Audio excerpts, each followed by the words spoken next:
The last stone was laid in silence. No celebration, no champagne, no ribbon cutting. Just a telegram that arrived on a cold January morning in 1937.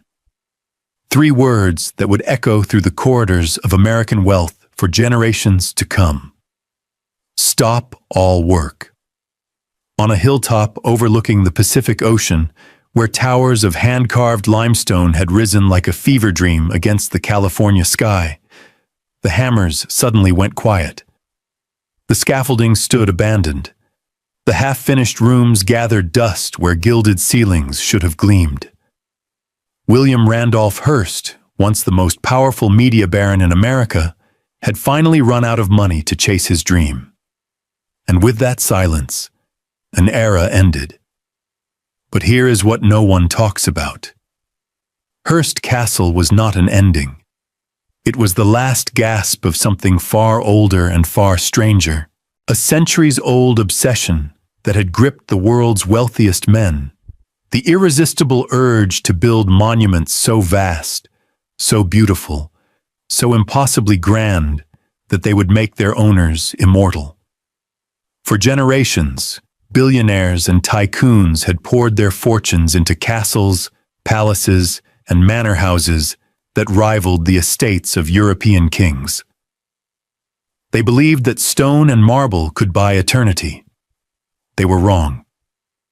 This is the story of why the richest people in history stopped building castles.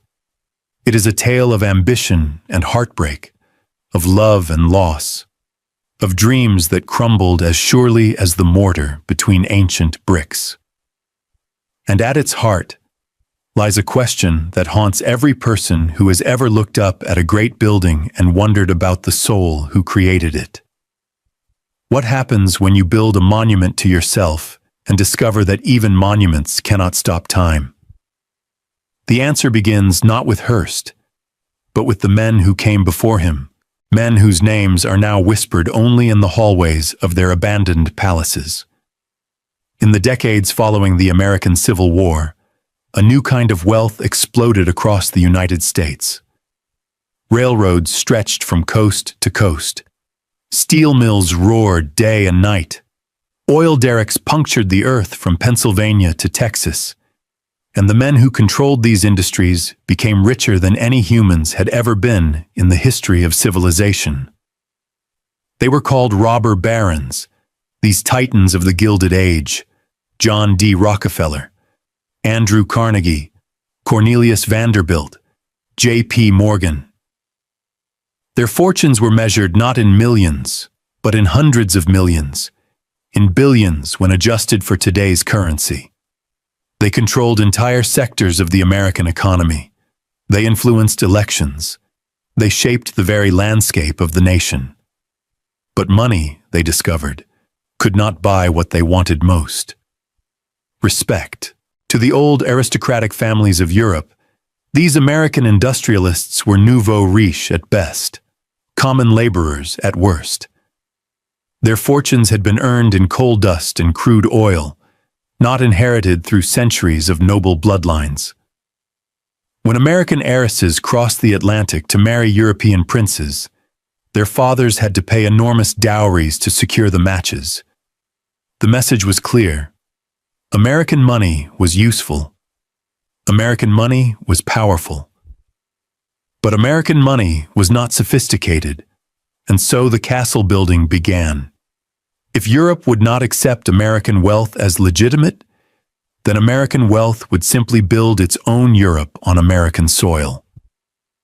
The mansions that rose along Fifth Avenue in New York made the palaces of minor European royalty look like country cottages. The summer retreats at Newport, Rhode Island, grew so massive and ornate that visitors gasped upon arrival. These were not merely homes. They were statements of arrival, proof that American money could buy anything, including the trappings of an aristocracy that America's founders had specifically rejected. The architects who designed these estates studied in Paris and Rome. They returned with notebooks filled with sketches of Renaissance palaces and Gothic cathedrals. Their wealthy clients wanted authenticity, so entire rooms were purchased from European castles and shipped across the Atlantic. Ancient fireplaces, medieval ceilings, tapestries that had hung in the great halls of French kings. Nothing was too expensive. Nothing was too difficult. If a client wanted a replica of Versailles in Long Island, the architect simply smiled and began drafting plans. Consider Harbor Hill. In 1897, Clarence Mackay inherited one of the largest fortunes in America. His father John had struck silver in Nevada, the big bonanza that turned a former miner into one of the richest men alive. When Clarence married Catherine Dewar, a woman of impeccable social standing, he gave her a gift that would cement their position among America's elite. 648 acres of prime Long Island real estate, upon which he would build a castle fit for royalty. The architect was Stanford White, the most celebrated designer of his era. The same man who created the original Madison Square Garden, who shaped the Washington Square Arch, who dressed New York City in elegance during its most ambitious years. For the Mackays, White created something unprecedented. A limestone mansion of 52 rooms, covering 80,000 square feet, with views stretching 20 miles to the Manhattan skyline. The entrance was reached by a mile-long driveway lined with maple trees. Inside, rooms flowed one into another in a progression of increasing grandeur. Oak-paneled halls gave way to drawing rooms decorated in the style of Louis XV. Ceilings rose 30 feet high. Chandeliers sparkled with thousands of crystal drops.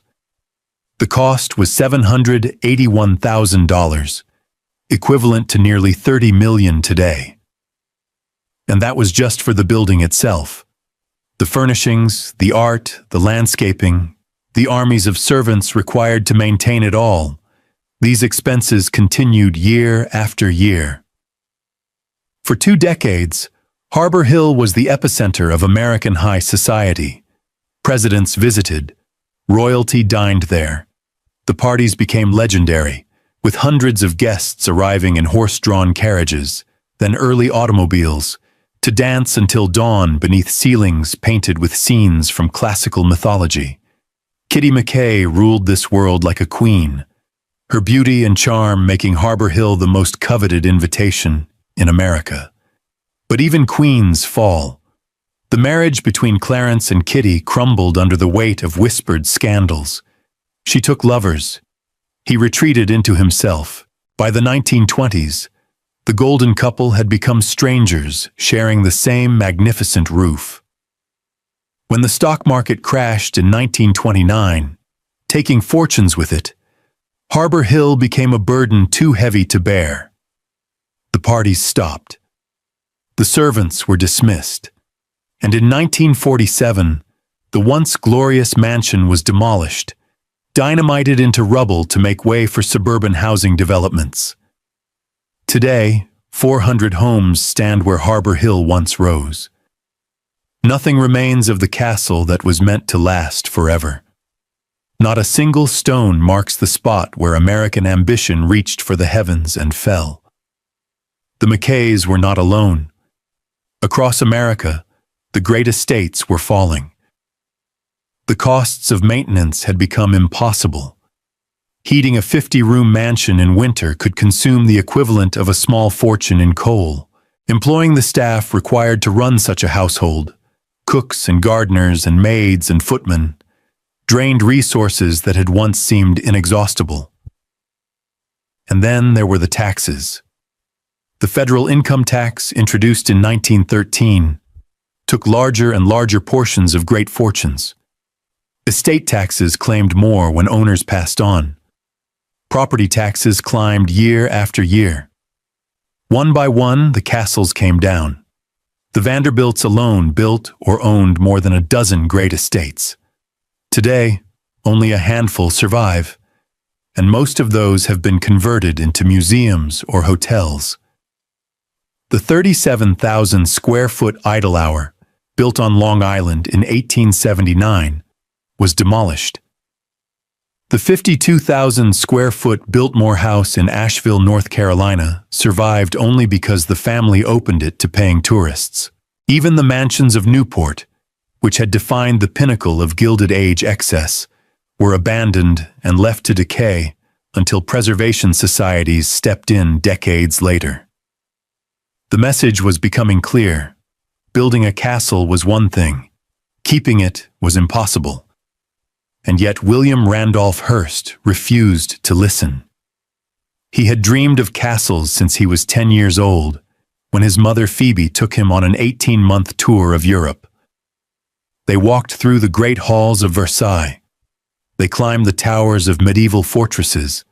They stood in cathedrals where light streamed through windows of colored glass that had survived for 500 years. Young William stared up at those soaring ceilings and made a promise to himself. Someday, he would build something like this. Someday, he would own a piece of eternity. It took decades, but he never forgot. By 1919, when his mother died and left him 250,000 acres of California ranchland, Hearst was already one of the most powerful men in America. His newspaper empire stretched from coast to coast. His magazines shaped public opinion on everything from politics to fashion. His film studios produced newsreels that played in theaters across the nation. Millions of Americans began their mornings with his headlines.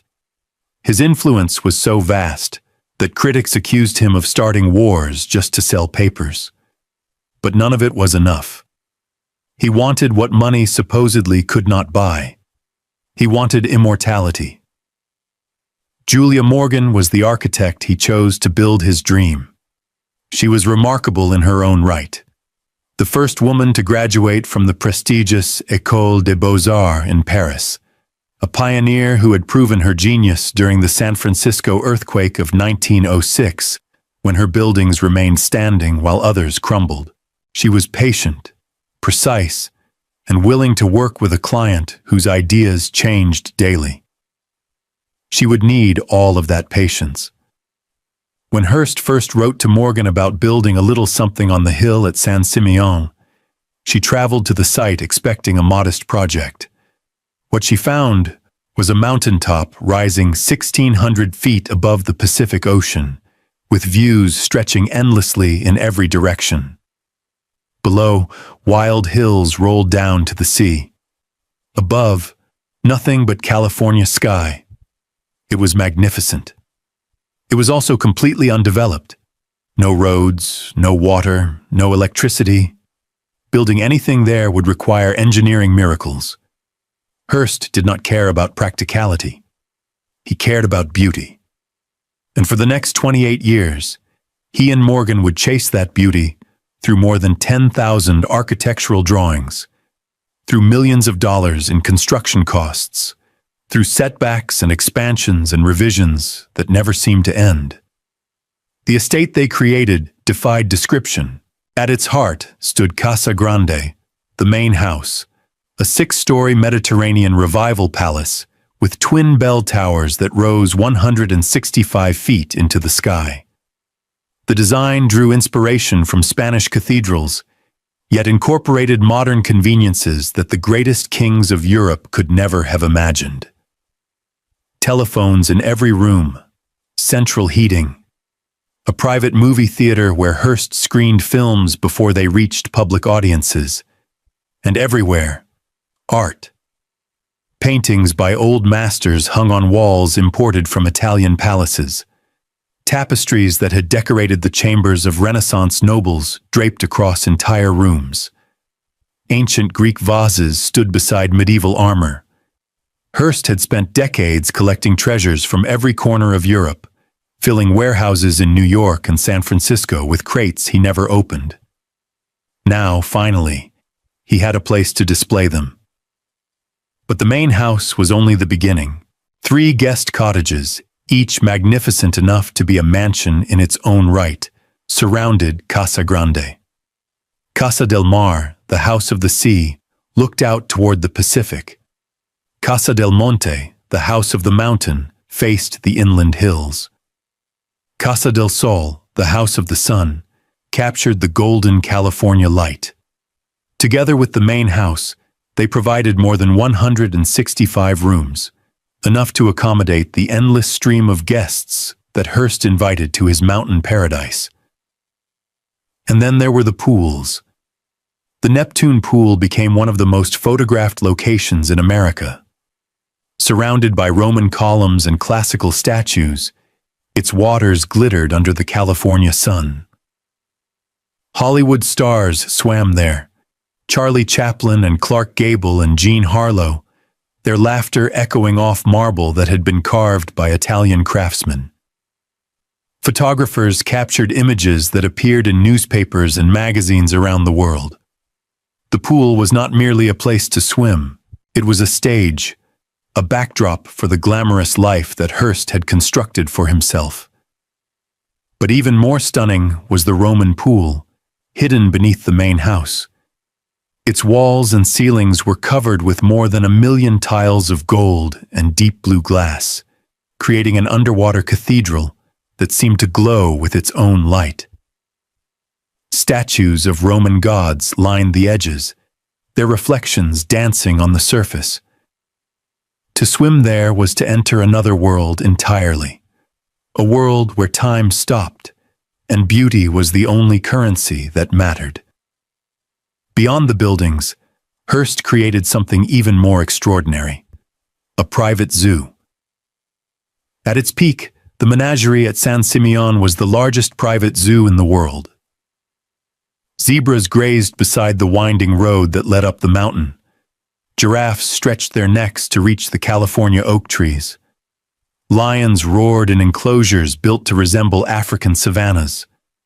Polar bears swam in pools designed to mimic Arctic waters. Elephants, kangaroos, chimpanzees, emus, even a pygmy hippopotamus, all called San Simeon home. Visitors arriving for weekend parties would stare in disbelief as exotic animals wandered past their car windows. It was like driving through a dream. For Hearst, this was paradise. Every weekend, he and his companion Marion Davies would welcome guests from Hollywood, from Washington, from the highest circles of American society. They dined at a refectory table 90 feet long, eating hamburgers and hot dogs off plates that had belonged to European royalty. They watched movies in a private theater that rivaled anything in Los Angeles. They swam and rode horses and played tennis, all while surrounded by treasures that museums would have killed to possess. Marion Davies was the love of Hearst's life, though she could never be his wife. He was already married to Millicent, who refused to grant a divorce. So for more than 30 years, Marion played the role of hostess, the unofficial queen of San Simeon, her warmth and charm making even the most intimidating guests feel welcome. She was beautiful and funny, quick with a laugh and generous with her affection. Hearst adored her completely. But paradise has a price. The cost of maintaining San Simeon was staggering. Hundreds of workers lived on the property, tending gardens, feeding animals, cleaning rooms that would never be used. Construction continued year after year as Hearst dreamed up new additions, new improvements, new ways to make his vision even grander. His warehouses in New York continued to receive shipments of art and antiques from Europe, crates that arrived faster than they could be unpacked. He bought entire ceilings from Spanish cathedrals. He purchased medieval fireplaces and Renaissance paintings and ancient statues with the casual ease of a man buying groceries. By 1935, his debts had reached $100 million. His newspaper empire was bleeding money.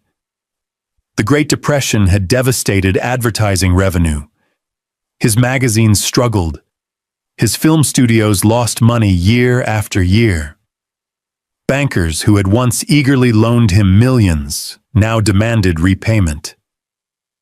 In 1937, they took control. The Hearst Corporation was placed under the supervision of financial trustees, The man who had once dictated headlines to millions of Americans now had to ask permission to spend his own money. To save the empire, he had to make sacrifices. The art collection was sold off piece by piece. Warehouses were emptied at auction. And on a hilltop overlooking the Pacific, the construction that had consumed 28 years of dreams came to a sudden stop.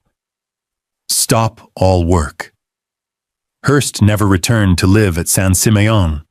His health had declined, and the journey up the mountain had become too difficult. He spent his final years in a Beverly Hills mansion with Marion by his side, surrounded by photographs of the castle he had built but could never truly possess. When he died in 1951 at the age of 88, his family faced a choice. They could try to maintain the estate that had bankrupted one of America's richest men, or they could let it go. They chose to let it go. In 1957, the Hearst family donated San Simeon to the state of California. The castle that had been built to last forever would now belong to everyone.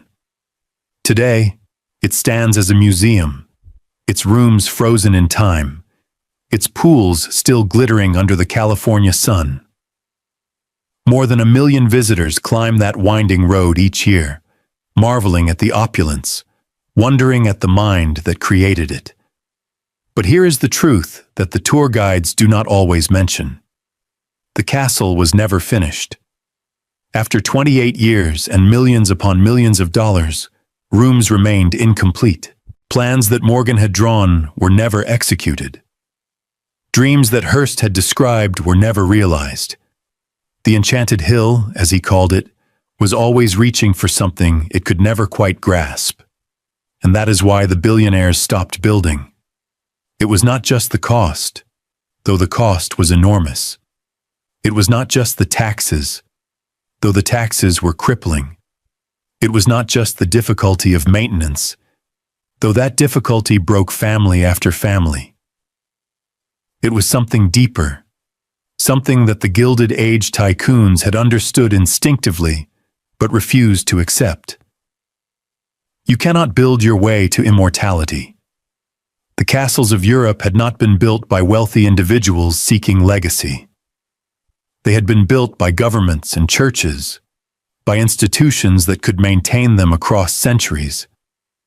The great cathedrals were constructed over generations, with each new bishop adding to the work of his predecessors.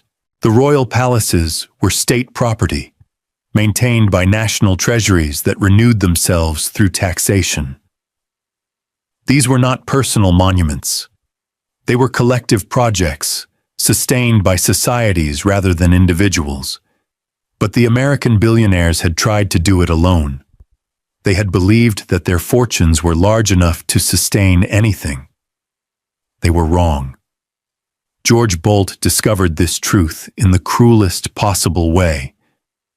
His story began with love and ended in silence that lasted decades. In 1895, Bolt was the most successful hotelier in America.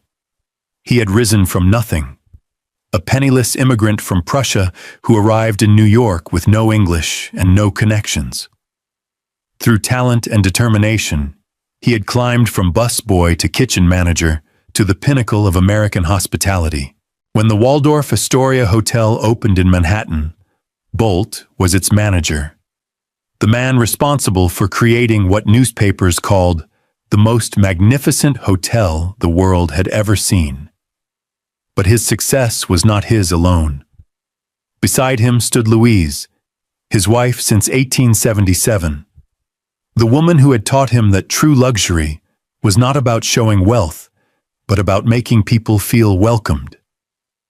Together, they had built an empire of elegance. Together, they would build something even greater.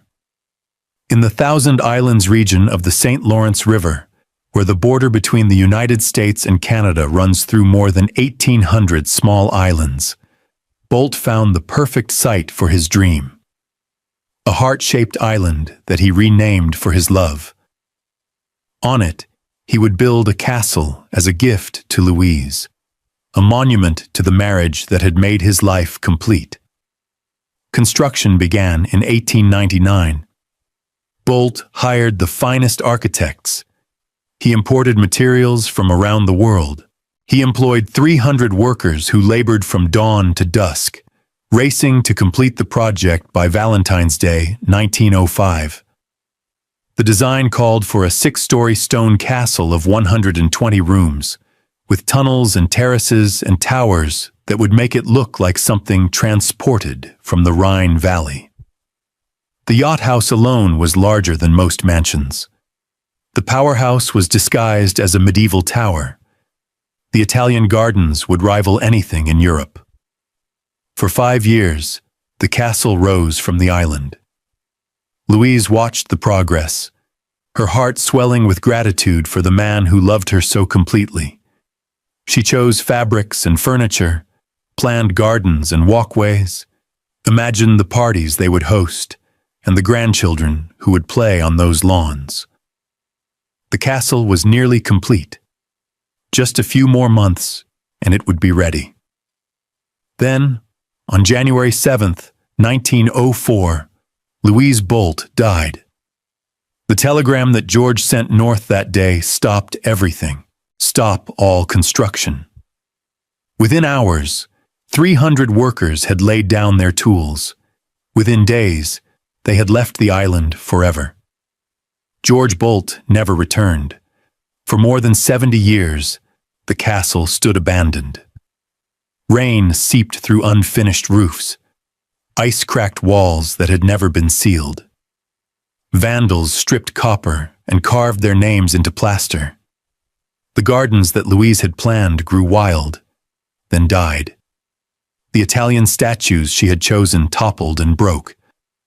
Year by year, the monument to love crumbled into ruin. It was not until 1977 that salvation arrived. The Thousand Islands Bridge Authority purchased the island for $1, with a promise to spend every penny of tourist revenue on restoration. Slowly, painstakingly, workers began to rebuild what time and grief had destroyed. Today, Bolt Castle welcomes hundreds of thousands of visitors each year. Couples marry there, exchanging vows in the same spaces where George and Louise had dreamed of growing old together. But the upper floors remain deliberately unfinished. The rooms that were never completed in 1904 are still bare today. Their walls exposed, their floors rough, their windows empty of glass. The preservation team made this choice intentionally. They wanted visitors to understand what stop all construction truly meant. They wanted people to see how quickly a dream can end. The lesson of Bolt Castle is the lesson of all the great estates. Love can build anything, but love cannot always maintain it. Death comes for everyone, for the wealthy and the poor alike, and when it comes, the monuments we leave behind must survive without us. George Bolt could have afforded to finish the castle. His fortune remained intact even after Louise's death, but without her, finishing meant nothing. The building had been conceived as an act of love. Without the beloved, it was just stone. This understanding began to spread through the ranks of American wealth in the early 20th century. The men who had built empires looked at the castles of their peers and saw something troubling. They saw not permanence, but fragility.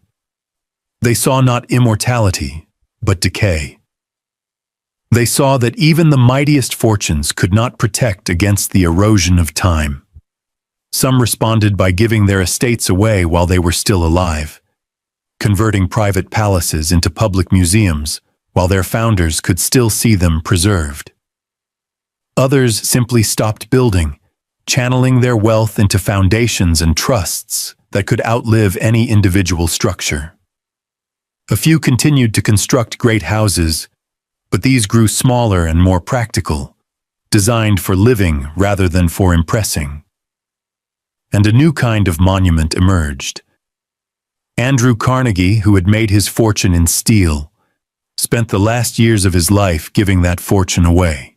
He funded libraries across America, more than 2,000 of them, practical buildings that served communities rather than glorifying individuals. When asked why he did not build a palace for himself, he replied that the purpose of wealth was not to accumulate, but to distribute. The best monument a man could leave was not a castle, but a legacy of service. Carnegie's libraries still stand today. They have educated generations of Americans.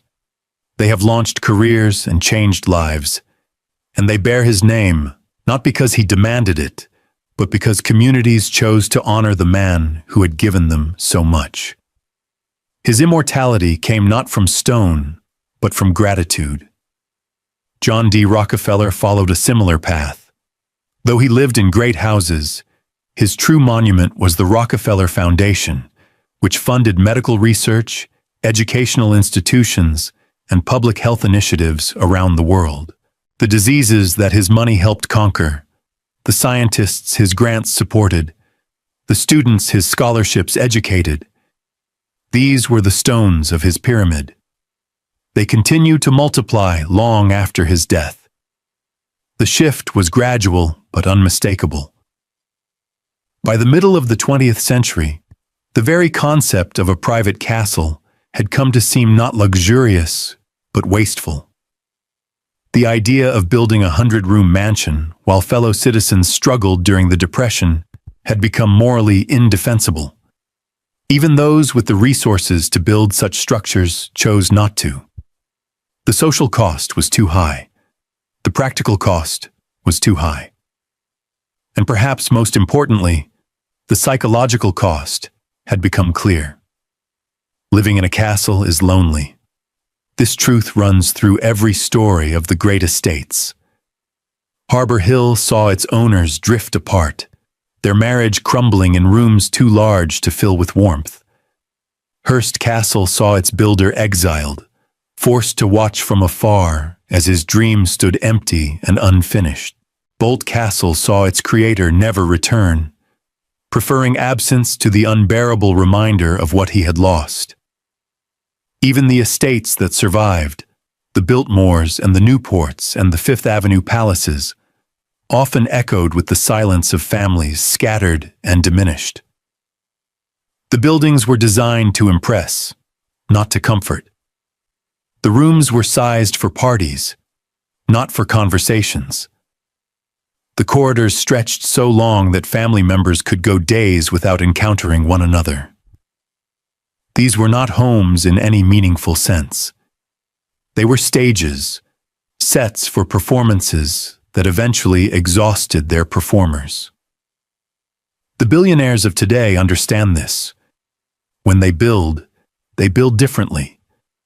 Their houses may still be large, but they are designed for privacy rather than display. Their rooms are sized for families, not for ballrooms. Their art collections are often loaned to museums where the public can enjoy them, rather than hidden behind gates where only the privileged few can see. And their monuments take different forms entirely. Look at Bill Gates, who built a large house in Washington state, but devoted the bulk of his fortune to the Gates Foundation. Look at Warren Buffett, who lives in the same modest home he purchased in 1958, while giving away billions to charitable causes. Look at the founders of technology companies who build corporate campuses rather than personal palaces, creating spaces for thousands of workers rather than monuments to individual ego. The era of the private castle is over. It ended not with a bang, but with a whisper, with the slow recognition that even the greatest fortunes cannot buy what they truly want. Time passes. Tastes change. Maintenance demands attention that no individual can sustain. And in the end, the buildings outlast their builders only when they serve purposes beyond individual glory. Hearst Castle survives because it became a museum. Bolt Castle survives because a community chose to restore it. The Biltmore survives because it opened its doors to paying visitors. These are not private homes anymore. They are public trusts, maintained by institutions that can shoulder burdens no individual could carry alone. And perhaps that is the true lesson. Perhaps the billionaires did not stop building castles because they could not afford them. Perhaps they stopped because they finally understood what castles really are. A castle is a declaration of faith in permanence. It is a claim that the builder will matter not just today, but forever.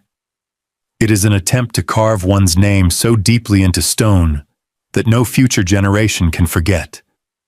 But permanence is an illusion. The pyramids crumble. The Roman aqueducts decay. Even mountains are worn away by water and wind.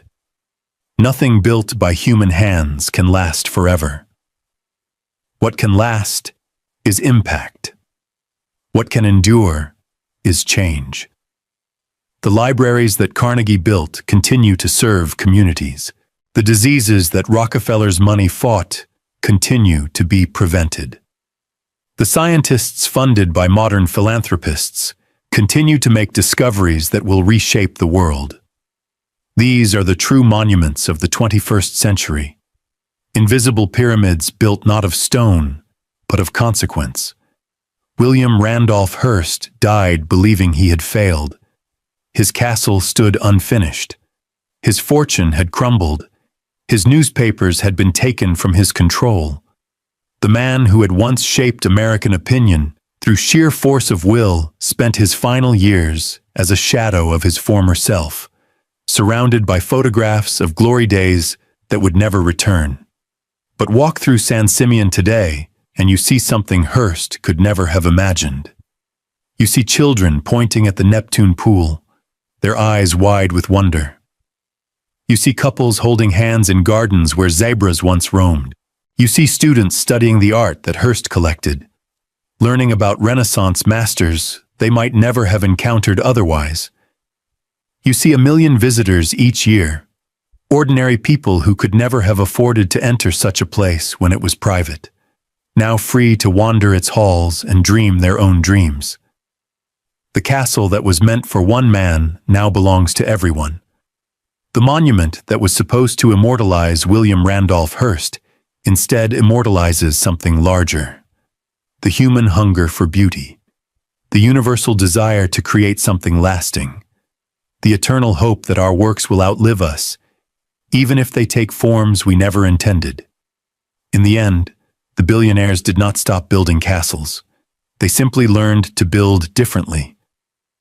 They learned that true permanence comes not from stone, but from service. They learned that immortality is found not in monuments, but in impact. They learned that the greatest gift is not a building with your name on it, but a legacy that continues to give long after your name is forgotten. The towers of Hearst Castle still rise above the Pacific. The walls of Bolt Castle still reflect in the waters of the St. Lawrence. The foundations of Harbor Hill still lie buried beneath suburban lawns. These are the fossils of an age that believed wealth could conquer time. They are beautiful, they are tragic, and they are irreplaceable records of what happens when human ambition reaches too far.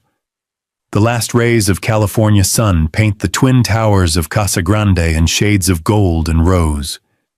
Down below, the ocean crashes against cliffs that have stood for millions of years. In the gardens, descendants of the zebras that Hearst imported still graze, their stripes flickering in the fading light. And somewhere in the distance, you can almost hear the echo of laughter from parties that ended decades ago. The guests are gone. The host is gone. The era that made such places possible is gone. But the stones remain, standing silent witness to the greatest truth of all. We build to be remembered. We build to make our mark. We build because the alternative, accepting that we are small and temporary and ultimately forgotten, is too terrible to bear. The billionaires stopped building castles, but they never stopped reaching for immortality. They just learned, as humans always learn eventually, that immortality is not a destination, it is a direction. And the path leads not through stone walls and gilded ceilings, but through the lives we touch and the world we leave behind. That is the lesson of the empty halls and silent towers. That is the truth written in crumbling mortar and faded tapestries. That is why, on a hilltop overlooking the endless Pacific, one man's impossible dream still stands, not as a monument to wealth, but as a reminder of everything wealth cannot buy. Time moves forward, fortunes rise and fall, empires crumble into dust. But the dream of building something eternal, something beautiful, something that will outlast our brief moment on this earth, that dream never dies. It simply takes new forms. It finds new expressions. It continues to inspire long after the builders are gone and the castles have fallen silent. The age of private palaces has ended, but the age of building has only begun. Yet before we close this chapter entirely, we must travel across the Atlantic to understand how deeply the castle-building obsession ran. For the American tycoons were not alone in their madness. They had learned it from masters, from families whose wealth had accumulated across generations, whose influence had shaped the very fate of nations. They had learned it from the Rothschilds. In the narrow streets of Frankfurt, Germany, during the late 1700s, a young man named Meyer Amschel Rothschild was learning the business of money. He started as a coin dealer, his sharp eye for rare currency catching the attention of wealthy collectors. But Meyer understood something that most merchants missed. Money was not just a commodity to be traded, it was a tool of power. Managed wisely, invested strategically, protected jealously, it could connect nations. It could topple kings. It could build empires that outlasted armies. He had 5 sons, and he trained each one in the mysteries of finance. When they came of age, he sent them across Europe like arrows from a single bow. One to London, one to Paris, one to Vienna, one to Naples. One remained in Frankfurt. Together, they formed a network unlike any the world had seen, a family banking system that stretched across borders, that communicated faster than governments, that knew what was happening in distant capitals before newspapers could print the news. The Rothschilds financed wars and peace treaties alike. They funded railways that transformed landscapes. They loaned money to kings who could find credit nowhere else. By the middle of the 19th century, they had become the wealthiest family on the planet, their fortune so immense that even the richest American industrialists seemed modest by comparison. And like all great dynasties, they wanted monuments. But the Rothschilds built differently than their American counterparts. They had learned patience across generations. They understood that permanence required not just wealth, but wisdom. Not just construction, but planning that stretched across centuries. When Baron Ferdinand de Rothschild decided to build his own palace in the English countryside, he did so with a clarity of purpose that William Randolph Hearst never achieved. Ferdinand had known tragedy. In 1865, he had married his cousin Evelina, and for one brief year they had been happy. Then childbirth claimed both mother and child, leaving Ferdinand shattered at the age of 26. He never remarried. Instead, he channeled his grief into creation, into building something beautiful that would honor the love he had lost. Waddesdon Manor rose in Buckinghamshire, England, a French chateau transported to the English hills. Ferdinand hired the finest architect, imported craftsmen from across Europe, and supervised every detail with the precision of a man who understood that excellence required attention. The estate took years to complete, but when it was finished, visitors gasped at its perfection. Here was a home that combined the grandeur of Versailles with the intimacy of a family retreat. Here was a building designed not merely to impress, but to inspire. The interiors were filled with treasures that Ferdinand had collected over decades. Paintings by Gainsborough and Reynolds, porcelain from the finest French factories, furniture that had belonged to Marie Antoinette. Every object had been chosen not for its price, but for its beauty, not for what it said about Ferdinand's wealth, but for what it revealed about human creativity across the ages. Unlike the American castles, Waddesdon was designed for preservation from the beginning. Ferdinand created detailed plans for its maintenance. He established funds to ensure its survival. He trained staff in the careful stewardship of irreplaceable objects, and when he died in 1898, he left the estate not to individual heirs who might sell it off piece by piece, but to his sister Alice, with strict instructions about its care. Alice proved an even more devoted guardian than her brother. She maintained the estate with military precision, establishing rules that governed everything from the arrangement of flowers to the temperature of rooms containing delicate paintings. Servants called her exacting standards Miss Alice's rules, but they understood that her strictness came from love. She was protecting not just a building, but a legacy. When Alice died in 1922, the estate passed to her nephew James, who continued the family's careful stewardship. But James understood something that neither his aunt nor his uncle had fully confronted. The age of private palaces was ending. The costs of maintenance were rising. The staff required to run such an estate were becoming impossible to find. And the social changes sweeping Europe meant that even the Rothschilds could not maintain their treasures forever. So James made a decision that would have horrified the American castle builders. He gave Waddesdon away. In 1957, he donated the estate to the National Trust, ensuring that it would be preserved and open to the public in perpetuity. The family retained an interest in its management, but the burden of ownership passed to an institution that could shoulder it across centuries. Today, Waddesdon Manor stands as one of the finest examples of Victorian opulence in England. Its rooms remain frozen in time, their treasures preserved exactly as Ferdinand arranged them. Visitors walk through halls where queens once dined, admiring paintings that have survived wars and revolutions. And the Rothschild name is honored not because it is carved in stone above the entrance, but because the family had the wisdom to ensure their creation would outlast them. This is the difference that the American tycoons never quite understood.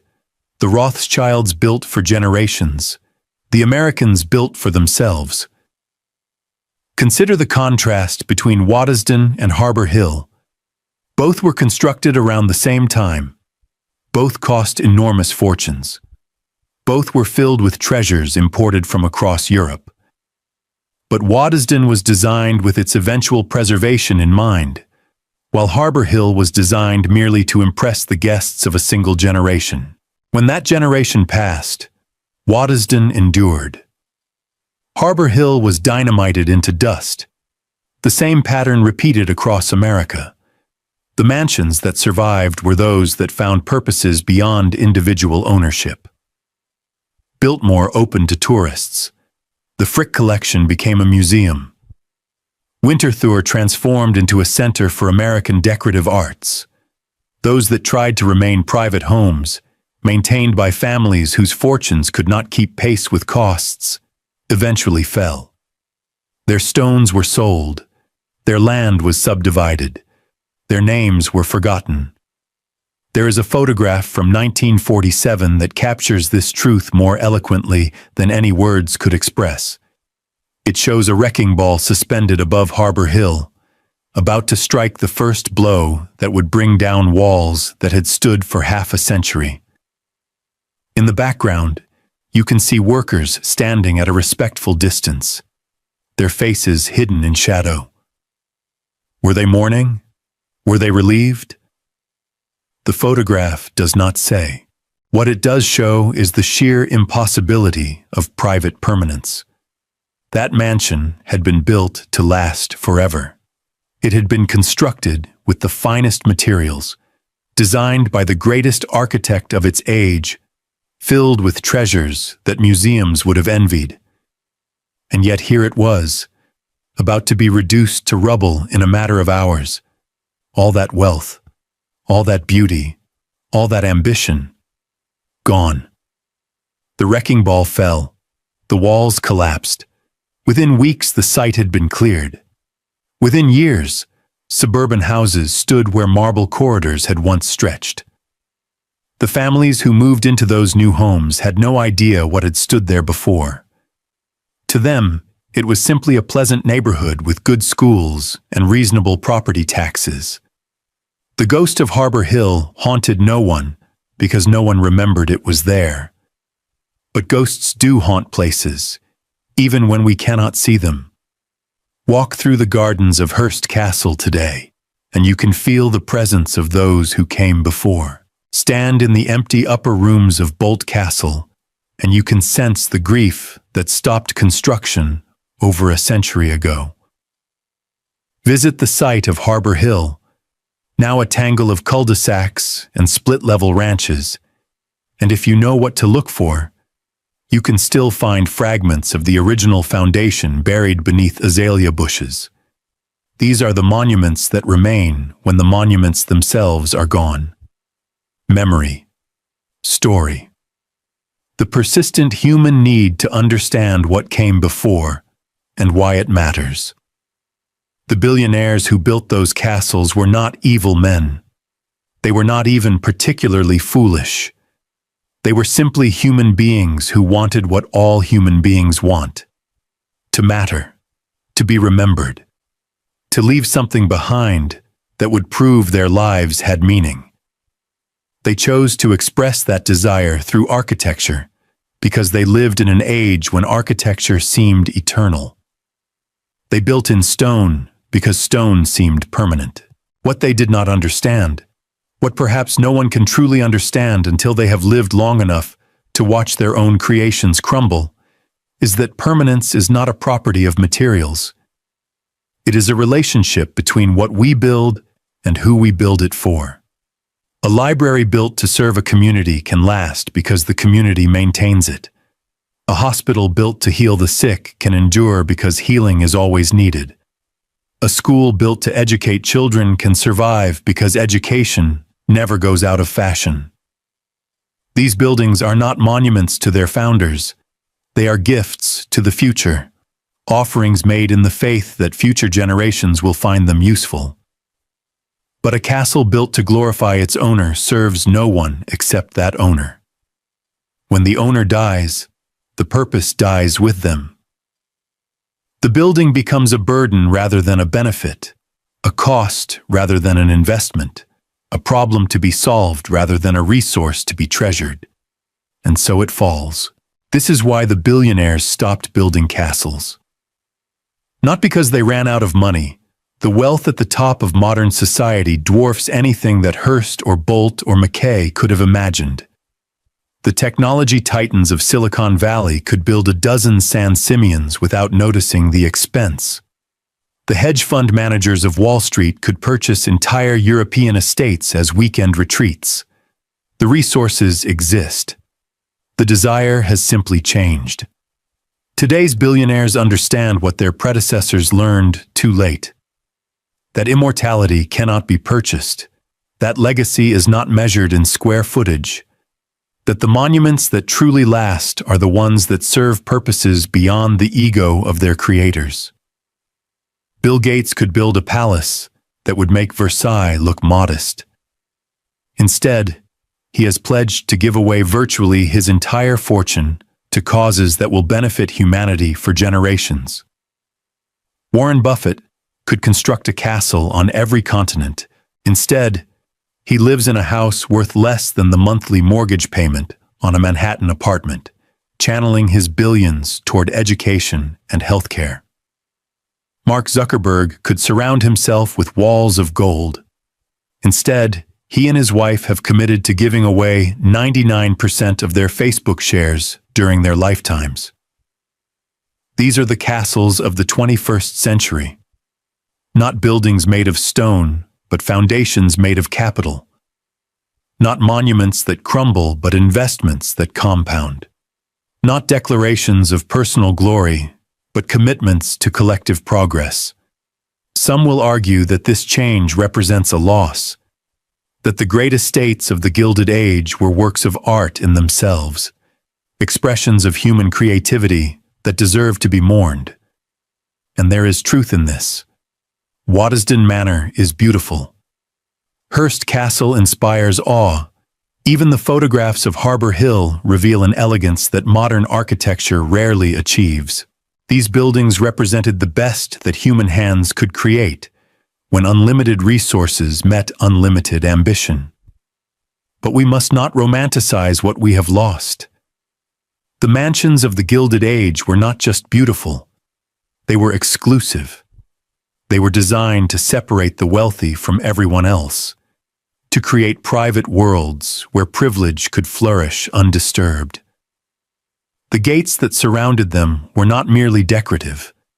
They were barriers, keeping out the millions who would never be invited to the parties, who would never swim in the pools, who would never walk the gardens where zebras grazed. When those mansions became museums, they became democratic. Today, anyone can visit Hurst Castle for the price of admission. Anyone can tour the Biltmore. Anyone can walk through Waddesdon Manor and admire paintings that once hung in royal palaces. The transformation from private estate to public treasure is not a defeat.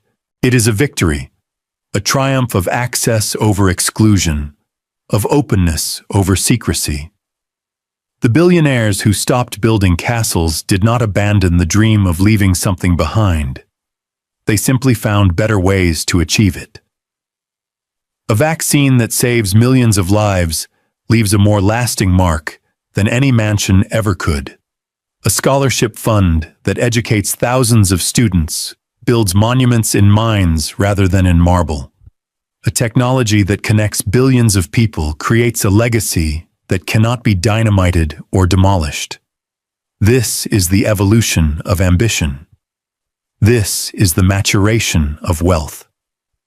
This is what happens when human beings learn from their mistakes and choose differently. But we should not pretend that the learning was easy. It took generations of castles built and lost. It took fortunes poured into stone that eventually crumbled. It took heartbreaks like George Bolt's, standing on the shore of the St. Lawrence, unable to bring himself to return to the island where his love lay unfinished.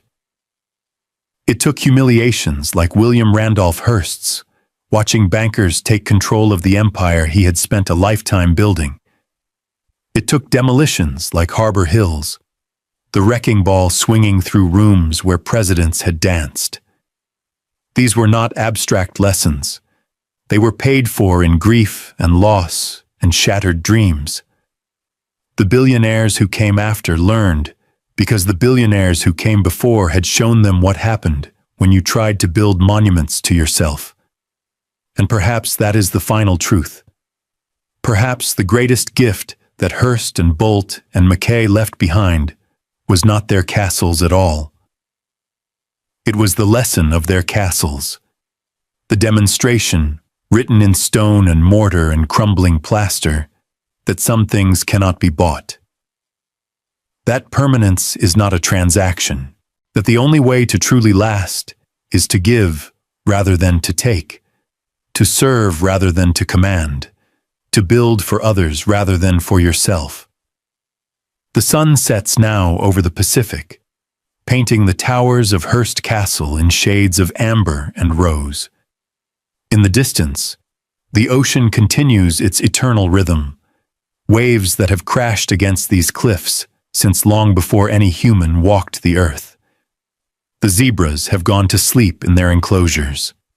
The gardens are quiet. The tourists have returned to their hotels, their cameras full of photographs, their minds full of wonder. And somewhere in those silent halls, the ghost of William Randolph Hearst walks alone. He built all of this. He dreamed it into existence. He spent a fortune that would make modern billionaires envious, chasing a vision that would not let him rest. And in the end, it was not enough. It could never be enough. Because what he was really chasing was not a castle. It was eternity. And eternity is not for sale. The billionaires stopped building castles. They learned what Hearst and Bolt and Mackay learned too late. That the monuments which truly last are not made of stone. They are made of service. They are made of impact. They are made of lives changed and futures brightened and problems solved. These are the castles of the 21st century, and unlike the stone palaces of the past, they will never fall. That is why the age of castle building ended. Not with a dramatic collapse, not with a single decisive moment, but with a gradual awakening, a slow recognition, a quiet understanding that the old ways no longer worked. The towers still stand, the walls still hold, the gardens still bloom, but the era that built them is gone forever. And in its place, something new has risen, something better, something that will truly last. That is the story of the castles. That is why the billionaires stopped building them, and that is the lesson they left for all of us who dream of leaving something behind. Build to serve, build to give, build to help. And perhaps in the end, what you build will outlast you. Not because it is made of stone, but because it is made of love. The age of private palaces has ended, and the age of shared progress has begun.